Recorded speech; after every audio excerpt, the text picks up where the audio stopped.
بسم الله الرحمن الرحيم الحمد لله رب العالمين والصلاة والسلام على سيد المرسلين وعلى آله وصحبه أجمعين أما بعد فقد قال الله تعالى في القرآن المجيد الرحمن علم القرآن خلق الإنسان علمه البيان وقالت عائشة رضي الله عنها كان خلقه القرآن رب اشرح لي صدري ويسر لي أمري واحلل عقدة من لساني يفقهوا قولي سبحانك لا علم لنا إلا ما علمتنا إنك أنت العليم الحكيم جزا الله عنا محمدا صلى الله عليه وسلم بما وأهله رب ارحمهما كما ربياني صغيرا فسهل يا إلهي كل صعب بحرمة سيد الأبرار سهل.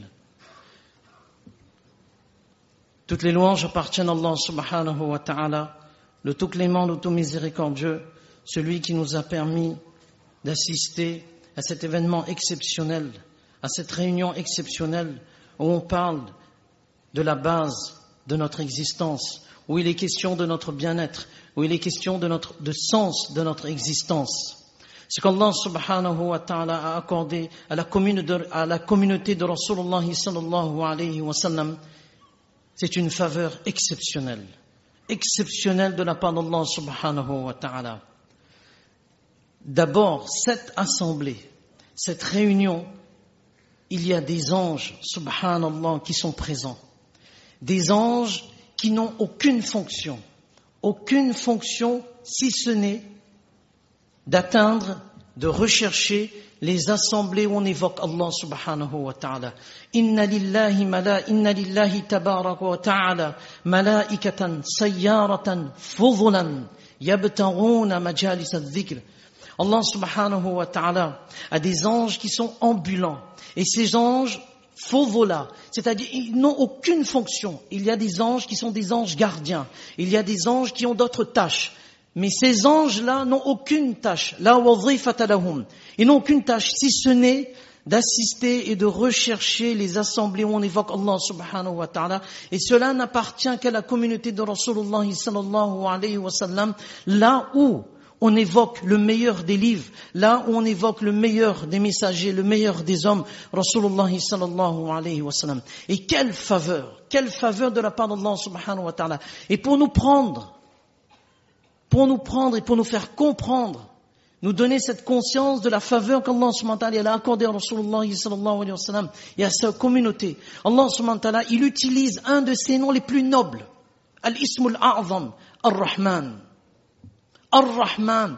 Lorsqu'Allah subhanahu wa ta'ala débute cette sourate par Ar-Rahman, il nous interpelle que ce nom, un des noms les plus nobles que j'utilise, c'est pour vous montrer que ce que je vais vous faire don, c'est quelque chose qui n'a pas d'égal.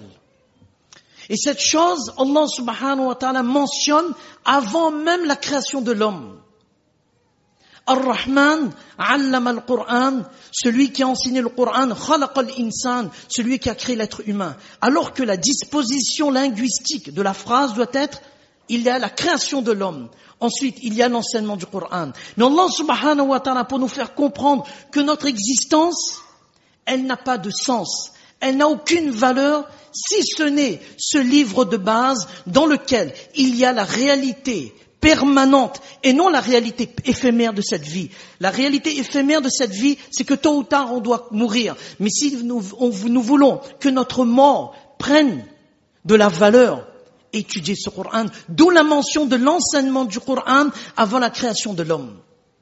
Et qu'est-ce que la création de l'homme? Allah subhanahu wa ta'ala nous montre que notre création et notre devenir, lorsqu'on va partir, ce n'est rien.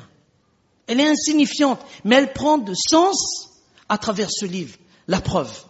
Avant même que nous puissions naître, regardez comment on est faible. Mais cette faiblesse, Allah subhanahu wa ta'ala lui accorde une valeur spéciale à travers le Coran. Et quelle est notre faiblesse? La voici. Avant même qu'on soit né, les éléments qui participent à notre création, il y a un élément qui participe à notre création. Allah subhanahu wa ta'ala ordonne aux anges de mélanger aux éléments de notre création la terre avant même qu'on soit né. la terre dans laquelle on va être inhumé. Subhanallah. Regardez notre faiblesse. Avant même qu'on soit né, qu'on voit le jour, Allah subhanahu wa ta'ala ordonne aux anges de mélanger avec les éléments de notre création la terre dans laquelle on va être inhumé. Les savants disent, il ne faut pas beaucoup pour mourir. Il suffit d'être né. Une fois, Rasulullah sallallahu alayhi wa sallam, il était à Madina. Il voit les gens en train de creuser. Il dit, qu'est-ce qui se passe?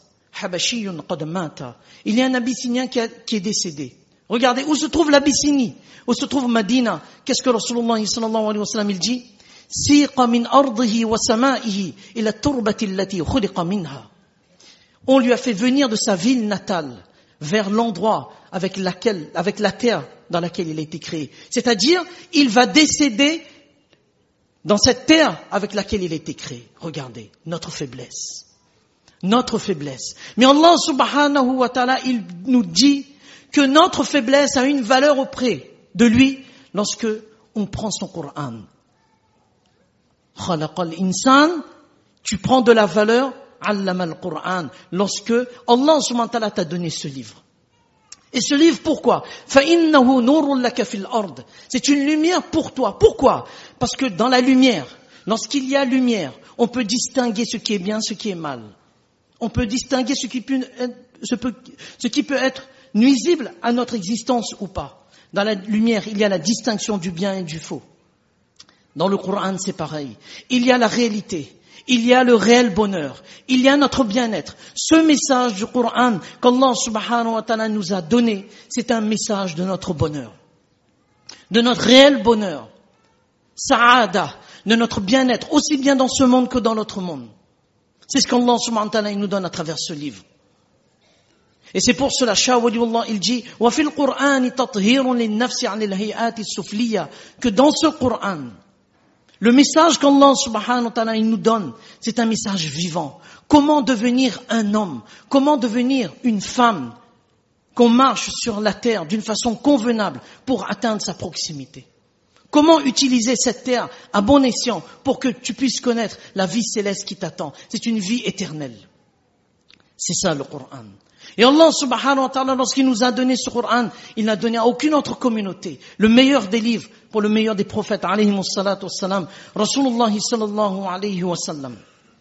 Ar-Rahman, allama al-Qur'an, khalaqa al-insan, allamahu al-bayan. Allah subhanahu wa ta'ala, il commence à dénombrer ses bienfaits et ses grâces sur cette communauté. Il lui a appris à s'exprimer clairement. Allamahu al-bayan. Yassarahu lit-ta'lim. Les commentateurs disent, allamahu al-bayan. Allah subhanahu wa ta'ala a accordé la faculté, écoutons bien, la faculté aux croyants et aux croyantes de lire le Coran. On dit bien lire avant de le mémoriser, qui est un autre grand miracle. Lire. Pourquoi? Subhanallah. On n'imagine pas le livre qu'on a devant nous. On n'imagine pas que ces petits qui terminent, qui sont ma'soum, qui n'ont pas encore atteint l'âge de la puberté, c'est un honneur qu'on ne peut pas mettre des mots. Inexprimable, on ne peut pas exprimer. Allah subhanahu wa ta'ala a accordé à la communauté de Rasulullah sallallahu alayhi wa sallam une faculté que bien d'autres êtres envient cette faculté. Je m'explique. Ali radiyallahu anhu, dans le commentaire de Falamma tara al-ma, lorsque l'eau déborda, il fait le commentaire suivant, il dit lorsqu'il pleut, chaque goutte est accompagnée par un ange. Subhanallah, écoutons bien. Lorsqu'il pleut, chaque goutte est accompagnée par un ange. Et chaque ange porte la goutte avec une certaine quantité. Il n'y a pas moins, il n'y a pas plus. Ce qu'Allah subhanahu wa ta'ala lui a dit de porter cette goutte, elle porte. Imaginons le nombre d'anges qu'Allah subhanahu wa ta'ala a. C'est pas terminé. Dans Tirmidhi, wa hadithun hasanun, ma fiha موضع 4 أصابع إلا ملك واضع جبهته ساجدا لله. Il n'y a pas dans le ciel un espace de 4 doigts. Un espace de 4 doigts où il n'y a pas un ange qui est en adoration et qui se prosternent, certains dans la génuflexion, dans le recours, certains dans la prosternation.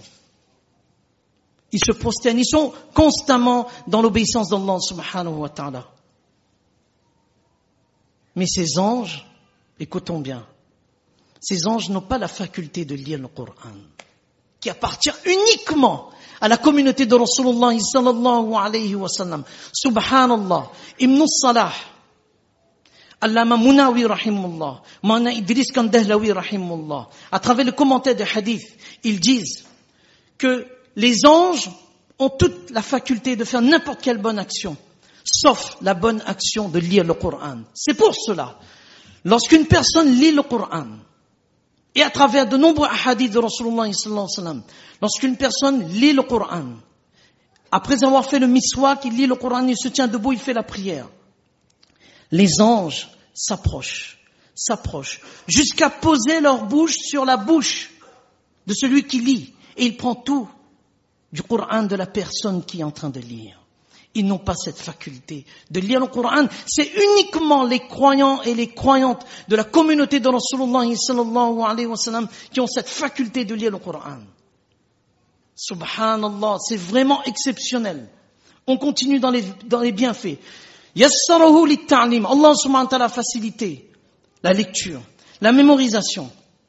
Et Allah subhanahu wa ta'ala, il en déverse encore sa miséricorde sur la communauté de Rasulullah sallallahu alayhi wa sallam. Dans le Coran même, Allah subhanahu wa ta'ala a accordé à certaines sourates des bonus qu'on ne retrouve pas ailleurs. Dans aucun livre céleste auparavant, quel que soit le prophète alayhi salatu wassalam, dans ce livre du Coran, il y a des bonus. Il y a d'abord la lecture du Coran qu'on lit, mais il y a des bonus pour certains sourates. On prend un exemple. La sourate Yasin. La sourate Yasin comprend 10 minutes pour lire. Dans des hadiths authentiques, il est mentionné que celui qui lit la sourate Yasin le matin, Allah subhanahu wa ta'ala satisfait ses besoins. Allah subhanahu wa ta'ala rend sa journée facile. Mais Allah subhanahu wa ta'ala lui accorde en bonus la lecture, wa huwa hadithun hasanun tirmidhi. Il lui accorde en bonus la récompense de 10 khatmul Qur'an. Subhanallah. Il y a la lecture qu'on fait, normale, qui a une valeur exceptionnelle. On lit le Coran. Mais Allah subhanahu wa ta'ala, en plus de la lecture du Coran, à travers certains sourates, il nous donne des bonus. Le soir, la personne qui lit la sourate Yasin, Allah subhanahu wa ta'ala pardonne cette personne. Allah subhanahu wa ta'ala lui rend la nuit facile. Et Allah subhanahu wa ta'ala lui accorde 10 khatmul Qur'an, 10 lectures complètes du Coran. Vous imaginez? Cela veut dire que dans une journée, celui qui est constant dans sa lecture de Yasin, non seulement les besoins terrestres lui sont satisfaits, mais Allah subhanahu wa ta'ala, spirituellement parlant, lui accorde la récompense de 10 khatmul Qur'an. Cela veut dire dans une journée, c'est 20 khatmul Qur'an. Dans une semaine, c'est 140. Imaginons qu'on lit dans les 10 premières nuits du mois de Dhul Hijjah. Chaque nuit est l'équivalent de la nuit du destin. On lit la sourate Yasin le soir, c'est 10 khatmul Qur'an multiplié par 1000 mois. On doit prendre Allah, c'est un trésor qu'Allah subhanahu wa ta'ala nous donne. Une autre sourate, c'est vraiment pour nous montrer la valeur de ce Coran. La sourate Qul huwallahu ahad. Allahu akbar. Rasulullah sallallahu alayhi wa sallam était à Tabouk. À Médine, Muawiya ibn Muawiya al-Muzani, radiyallahu anhu, est décédé. Jibril alayhi salatu wa sallam, il vient voir Rasulullah sallallahu alayhi wa sallam à Tabouk et lui dit, Ya Rasulallah, Muawiya ibn Muawiya radiyallahu anhu est décédé à Médine. Allah subhanahu wa ta'ala voudrait que tu fasses le janaza de Muawiya ibn Muawiya al-Muzani radiyallahu anhu. Alors Rasulullah sallallahu alayhi wa sallam dit, bien sûr, je vais accomplir sa salat janaza. Jibril alayhi salatu wa sallam pose ses deux ailes et les deux terres se rapprochent. Et il fait la salat. Et donc le corps de Muawiya, il se retrouve devant le corps de Muawiya radiyallahu anhu. Et il fait la salat de janaza. Mais dans cette salat de janaza, dans une narration, il y a 70 000 anges, première rangée. Dans une autre narration, il y a 140 000 anges dans la première rangée. Après la salat, Rasulullah sallallahu alayhi wa sallam appelle Jibril alayhi salatu wa sallam. Il lui dit, Bima balagha Muawiya hadhil manzila. Comment Muawiya, radiyallahu anhu, il a atteint cette position? 140 000 anges ont assisté à sa salat de janaza. Comment? Qu'est-ce que Jibril alayhi salatu wa sallam lui répond? Bihubbihi surat al-ikhlas. Bihubbihi surat al-ikhlas. Parce qu'il avait un amour profond pour la surah Ikhlas. Qul wallahu ahad. Dans cette surah, il y a l'unicité, on parle de l'unicité d'Allah subhanahu wa ta'ala. Il se mettait debout, il lisait Qul wallahu ahad. Il s'asseyait, il lisait Qul wallahu ahad. Il partait, il marchait, il était en monture, il lisait Qul wallahu ahad. Si ça c'est une surah, mais tout le Coran, qu'en est-il de tout le Coran? Subhanallah, qu'en est-il de tout le Coran que ces gamins lisent? Ces gamins sont sous la protection d'Allah subhanahu wa ta'ala 24 heures sur 24. Vous savez pourquoi? Et nous aussi on doit faire cette intention. Vous savez pourquoi? Subhanallah. Qabisa ibn al-Mukhariq radiyallahu anhu. Une vieille personne, un vieux sahabi radiyallahu anhu. Il arrive à la salat de Fajr. Après la salat de Fajr, il dit à Rasulullah sallallahu alayhi wa sallam, Kabira sinni wa raqqa azmi. J'ai vieilli, mes os sont faibles. Il dit, mais je suis venu apprendre quelque chose. Et quel meilleur apprentissage l'élève a lu. Khayrukum man ta'allama al-Qur'ana wa 'allama. Quel meilleur apprentissage que le Coran. Rasulullah sallallahu alayhi wa sallam lui dit, regardez, pour lui donner de l'encouragement. Et Inch'Allah, on transmet cet encouragement à nous tous ici. Et Inch'Allah, on fait cette intention. Nous allons voir quelle intention.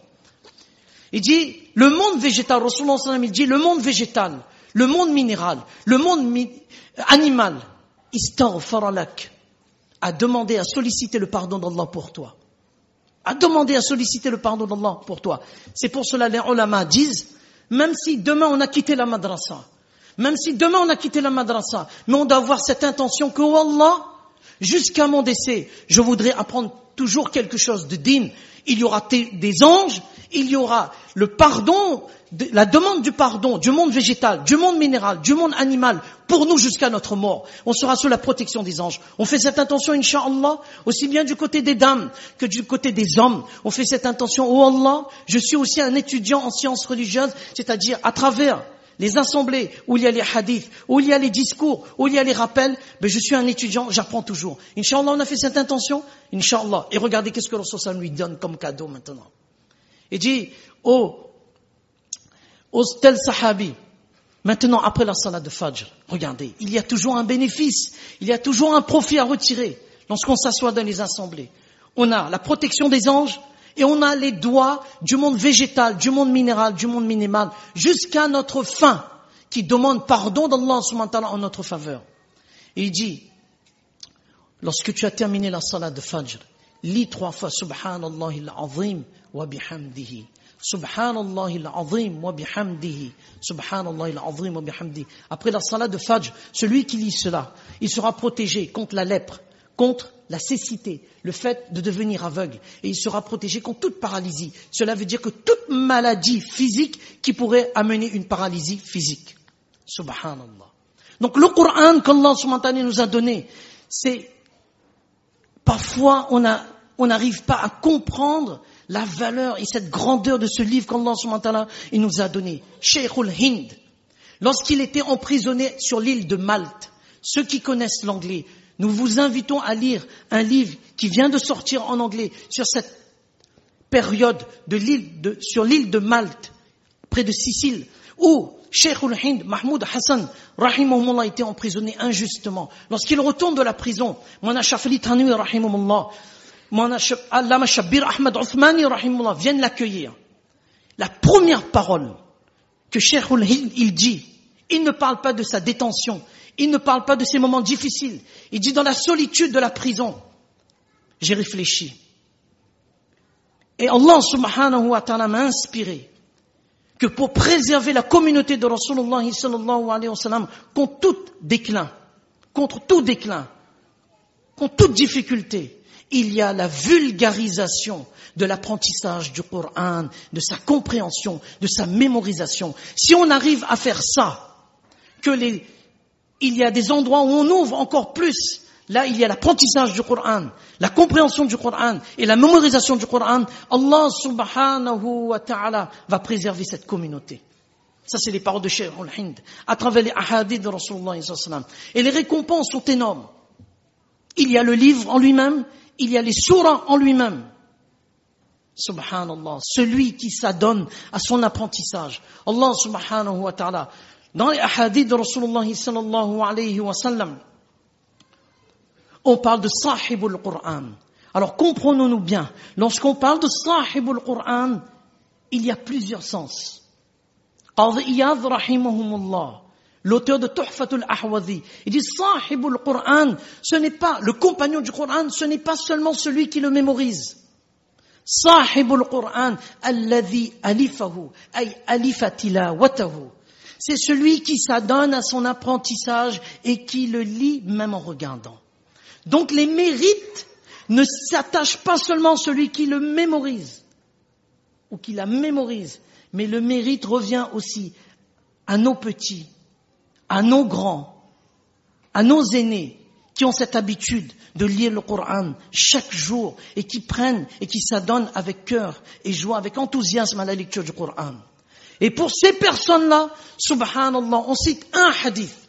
Parmi les innombrables hadiths qu'il y a, un hadith. Dans la tombe. Et c'est le moment le plus délicat. Là où on a besoin.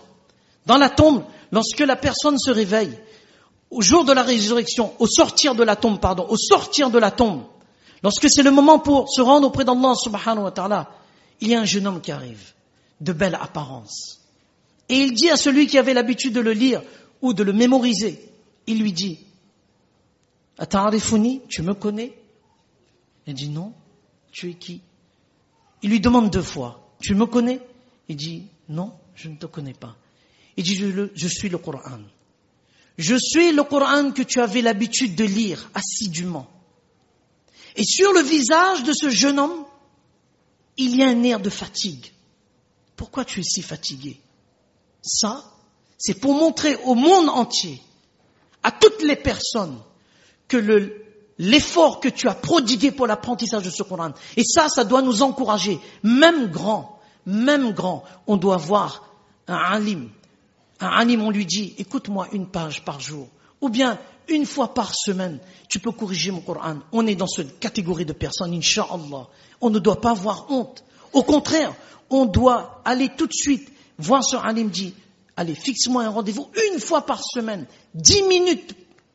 1 fois par semaine, 10 minutes, c'est pas grave. Avec mon emploi du temps qui est chargé, je me consacre 10 minutes. Allez, je vais apprendre. Même notre âge, quel que soit notre âge, Allah subhanahu wa ta'ala, il nous fait parmi ces catégories de personnes-là. Inch'Allah. On fait tous l'intention, Inch'Allah. Aussi bien côté des dames, on va voir une APA, côté des hommes, on va voir un alim, 10 minutes, 1 fois par semaine. Si on peut plus, alhamdulillah. Et maintenant, pour montrer à l'humanité que cet homme, cette femme a fait l'effort, sur le visage, il y a la fatigue.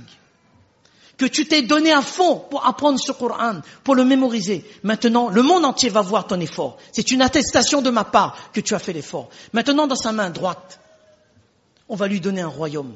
Dans sa main gauche, on va lui donner une attestation de l'éternité dans le bien-être. Dans le bien-être.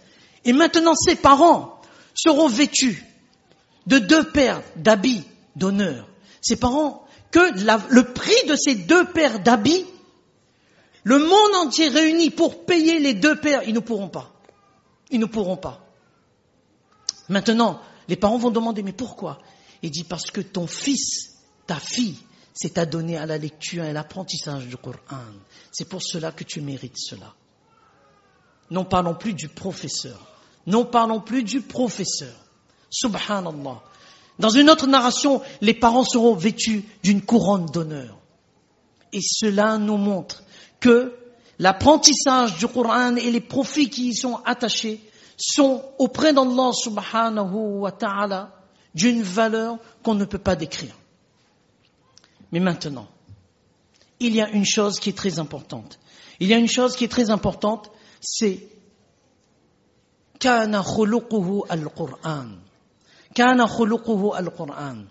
Son comportement était celui du Coran.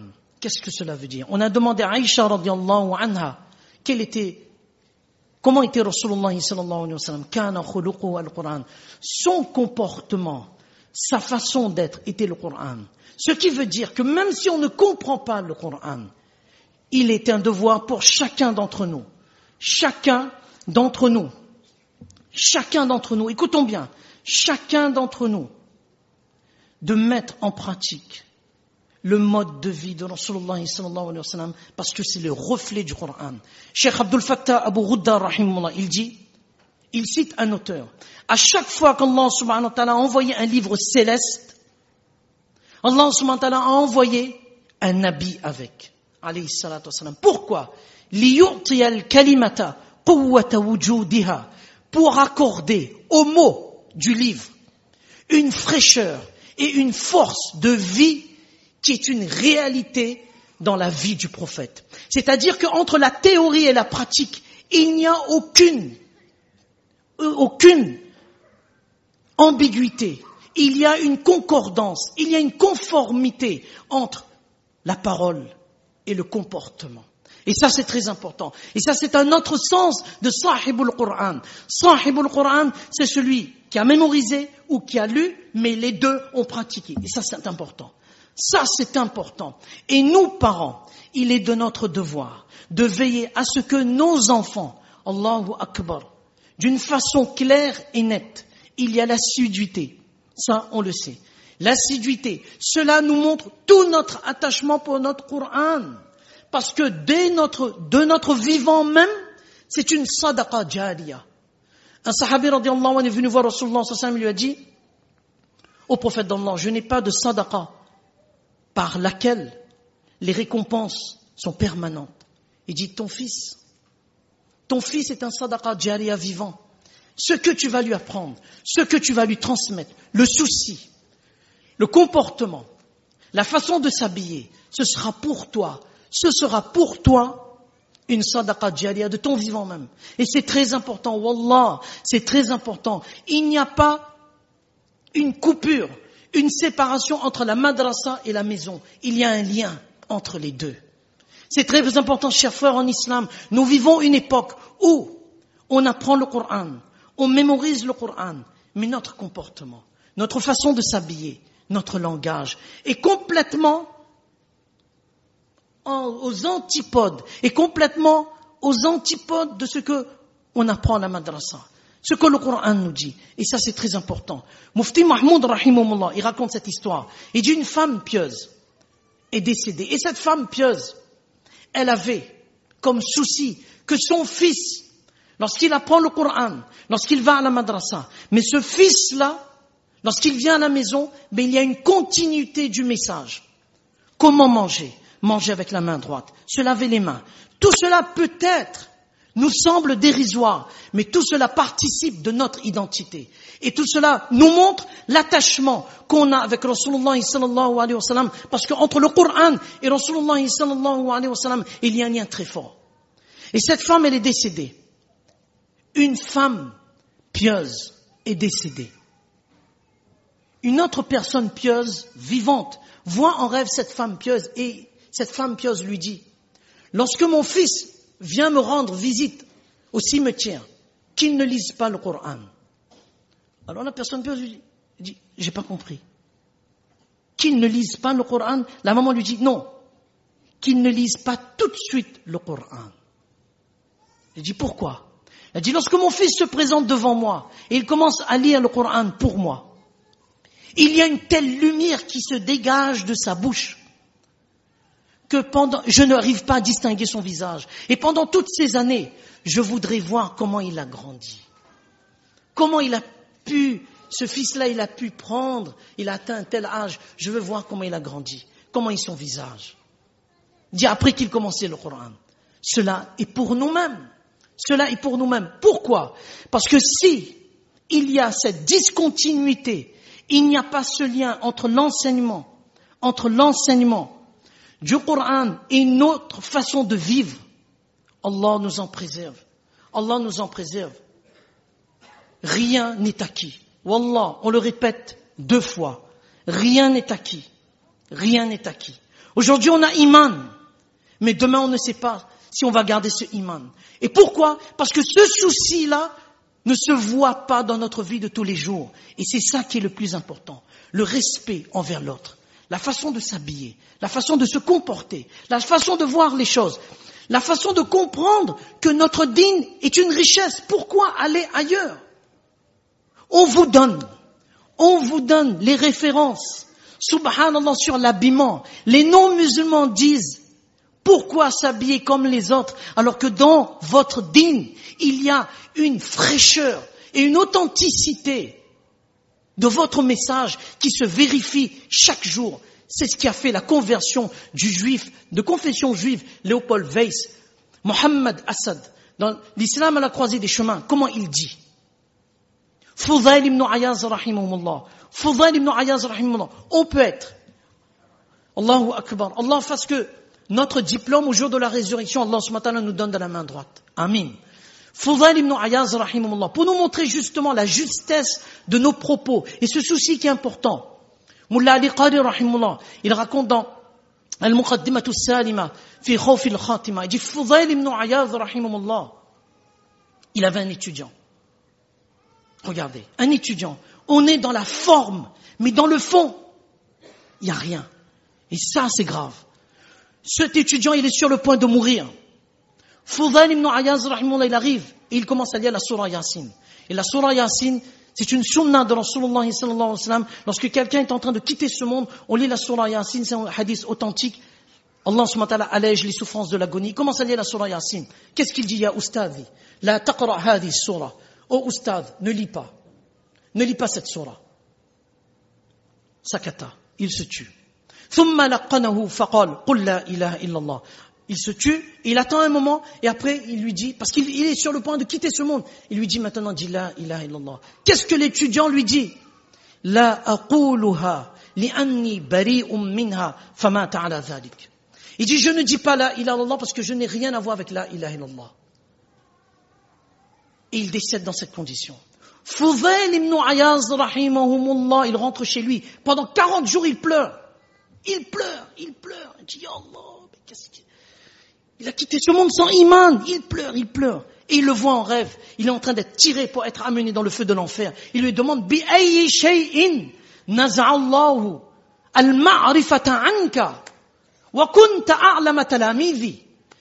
Mais qu'est-ce que tu as fait pour qu'Allah subhanahu wa ta'ala te prive de iman au moment de mourir? Alors, écoutons bien. Wa kunta a'lama talamidhi. Tu étais le meilleur de mes étudiants.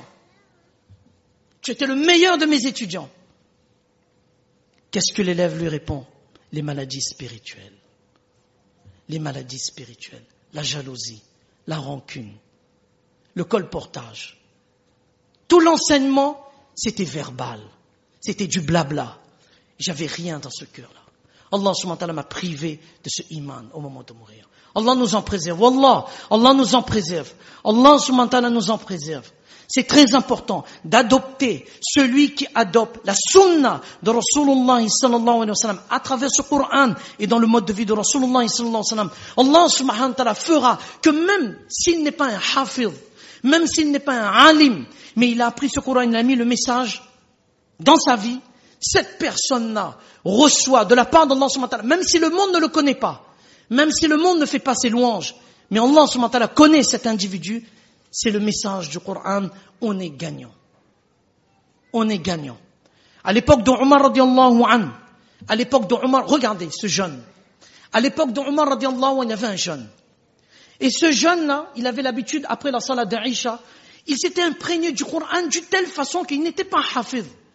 Il n'était pas mémorisateur. Mais regardez, dans sa vie, il y avait cette crainte d'Allah subhanahu wa ta'ala. Ce n'est pas dans la forme, c'est dans le fond qu'on retient l'essentiel.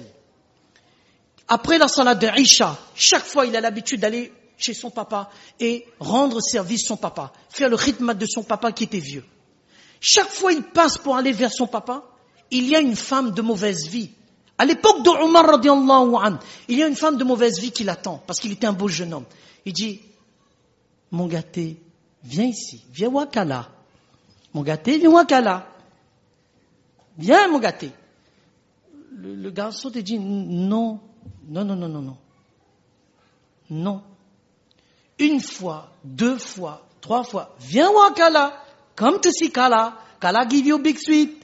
You want sweet? I give you sweet. Le jeune homme, regardez, à l'époque de Omar radiallahu anhu, qu'est-ce qu'on prend comme prétexte? C'était une époque. Et nous, c'est une autre époque. Ah bon? Les enseignements ne sont pas identiques? On n'a pas les mêmes pulsions? On n'a pas les mêmes tempêtes hormonales? On n'a pas les mêmes cyclones dans le corps? Ce jeune homme, pareil. Mais une fois, regardez l'importance de da'wa. De da'wa vers le bien et de da'wa vers le mal, ça marche aussi. C'est pour cela, on doit parler d'Allah. Ça, c'est déjà une da'wa pour nos enfants. Et là, le jeune passe et dit, bon ben, allons voir Kala, allons. Et il rentre. Au moment d'accomplir l'acte, na'udhu billah, comme il était quelqu'un qui avait l'habitude de se soucier du message du Coran, un verset lui est venu dans la tête. Innal ladhina attaqaw idha massahum ta'ifun min ash-shaytani tadhakkaru fa idha hum mubsirun. Lorsque le diable lui suggère une mauvaise suggestion, tadhakkaru, et il pense tout de suite, regardez, il pense tout de suite, et la tombe dans tout ça. 5 minutes de plaisir, mais la tombe dans tout ça. D'une réalité éphémère, il a préféré la réalité permanente de la tombe. Et il est tombé sans connaissance. Quand Kalal a vu que maman il a tombé sans connaissance, trapali mette dehors. Attrapez mette dehors. Maintenant papa y attend. Mon fils après Isha, il doit venir. Il doit venir, celui qui dans l'apprentissage du Coran, il apprend. Mais pourquoi il vient pas? Et il sort avec un groupe et il voit son fils par terre, inconscient. Et il réveille son fils. Et son fils se réveille et lui demande, qu'est-ce qui s'est passé mon fils? Il lui a rien dit. Non, papa, fatigue, peut-être c'était une fatigue. Et il continue, il dit, non, dis-moi qu'est-ce qui s'est passé. Dis-moi qu'est-ce qui s'est passé. Toi que tu aimes le Coran, tu es dans l'apprentissage du Coran, ce souci, etc. Qu'est-ce que le fils lui dit? Lorsqu'il n'a pas voulu désobéir à son papa, il lui dit au papa, voilà ce qui s'est passé. Et ce verset m'est venu dans la tête. Innal ladhina attaqaw. Lorsqu'il récite ce verset, il tombe pour ne plus jamais se réveiller. Il quitte ce monde. Tellement la crainte d'Allah subhanahu wa ta'ala l'a pris sur son cœur. Le père, fou de chagrin, pleure. Il dit, mais qu'est-ce qui t'est arrivé?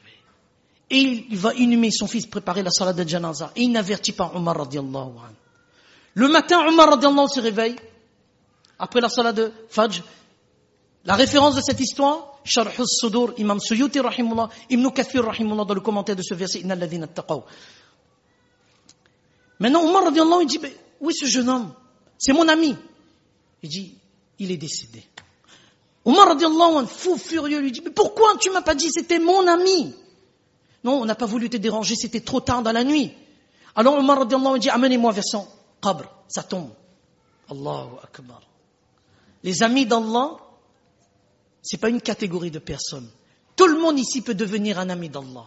À travers le mode de vie de Rasulullah sallallahu alayhi wa sallam, celui qui a reçu le meilleur des livres. Le message, tout simplement. Il va vers la tombe, et il se tient debout. Et il lit le verset. وَلِمَنْ خَافَ مَقَامَ رَبِّهِ جَنَّتَانِ. Celui qui a peur de se présenter devant Allah subhanahu wa ta'ala, il aura 2 paradis. Allah subhanahu wa ta'ala donne la voix à ce jeune homme qui dit, Ya Omar, dans la tombe, Ya Omar, qad a'tanihima rabbi. Allah me les a donnés. Allah me les a donnés. Tout cela, on le sait. Et je termine. Allahu Akbar, un jeune homme. Est-ce qu'on peut prendre comme prétexte et dire qu'il y a changement d'époque? Non. C'est notre souci qui va en déclin, qui va en décroissance, qui fait qu'aujourd'hui on se plaint de nos enfants. Même avec les titres. Allahu Akbar. Mais on laisse transparaître un manque de soucis qui fait qu'il y a une telle négligence qu'on dit qu'il faut vivre avec son époque. L'islam n'a jamais rejeté la modernité. L'islam n'a jamais rejeté les moyens technologiques. Mais chaque chose a son temps et chaque chose a sa bonne utilisation. Et lorsque ce jeune homme lui répond, Qad a'tanihima rabbi, Omar radiallahu anhu, il est tout content. Tu as atteint. Et vous savez pourquoi aujourd'hui on a ce manque-là? Vous savez, combien de choses on sait? Combien de livres sont publiés? Combien de livres sont publiés? Combien sur Internet, même si on a la bonne utilisation, il y a sortes de livres qu'on n'a jamais eu à une certaine époque. Vous savez pourquoi? Qu'est-ce qui se passe chez nous? Parce que c'est au stade de l'information. Ce n'est pas au stade de la conviction. Retenons bien ça. C'est au stade de l'information. Ce n'est pas au stade de l'inconviction. Taqiyuddin Subki, rahimahumullah, son père disait, At-Taqi Subki, rahimahullah, il disait, فَبَيْنَ الْمُتَابَعَةِ وَالْمُوَافَقَةِ بَيْنٌ عَظِيمٌ. Il dit entre l'adhésion totale et le fait de dire, oui, je sais, c'est vrai, j'aime Rasulullah sallallahu alayhi wa sallam, mais il n'y a aucune authenticité dans nos gestes. Il y a une différence totale.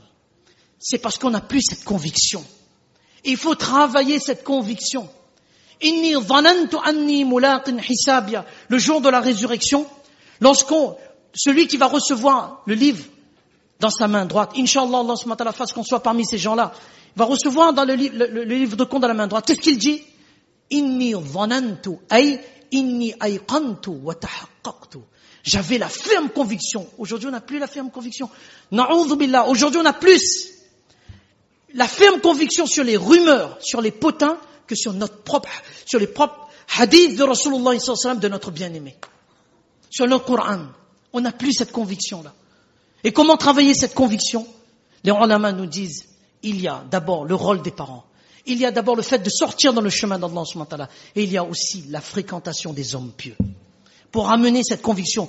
Lorsqu'il y a eu cette information qu'il y a une tempête tropicale qui arrive. Regardez, de l'information, on a transformé en une conviction. Tout le monde s'est rué, pas avec, je sais pas avec combien d'euros, mais l'acheter bouteilles, sardines, ceci, cela. Une information, on a transformé en une conviction. Ça, c'est pour les choses de ce monde. Mais pour notre dîn, qu'en est-il? Allah subhanahu wa ta'ala nous donne tous la compréhension de ce qu'on vient de dire. Allah subhanahu wa ta'ala fasse que ce Coran, on se l'imprègne, wallah, on se l'imprègne au fond de notre cœur, à travers l'assiduité de nos enfants, ce souci, à travers leur habillement, à travers leur comportement, de suivre ces enfants, de leur donner du temps après une dure journée de travail, de s'asseoir au moins avec eux, même, et de laisser tomber nos téléphones, nos portables, de laisser un côté, et de prendre, que l'enfant voit que mon papa, il est intéressé. Ma maman, elle est intéressée par ce que je suis en train de faire.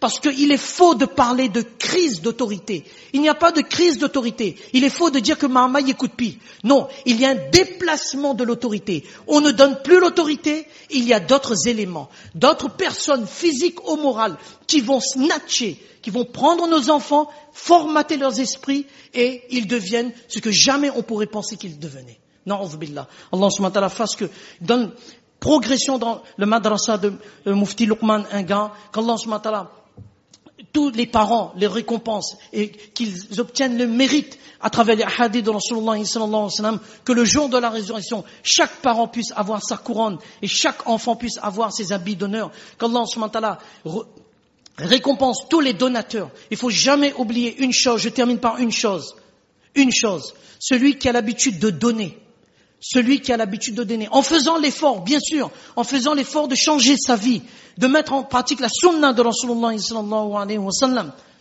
en faisant tout cela, et il a l'habitude de donner. C'est une sadaqa jariya, c'est-à-dire c'est une sadaqa dont les récompenses se pérennisent. Et Rasulullah sallallahu alayhi wa sallam a dit, celui qui a l'habitude de faire une sadaqa, Allah subhanahu wa ta'ala lui protège de mitatassu, d'une mauvaise mort. Écoutons bien, celui qui a l'habitude de donner, les donateurs, celui qui a l'habitude de donner, Allah subhanahu wa ta'ala, avec votre effort, votre souci de mettre en pratique la vie de Rasulullah sallallahu alayhi wa sallam, Allah subhanahu wa ta'ala vous protège contre une mauvaise mort. Et une mauvaise mort, c'est quoi?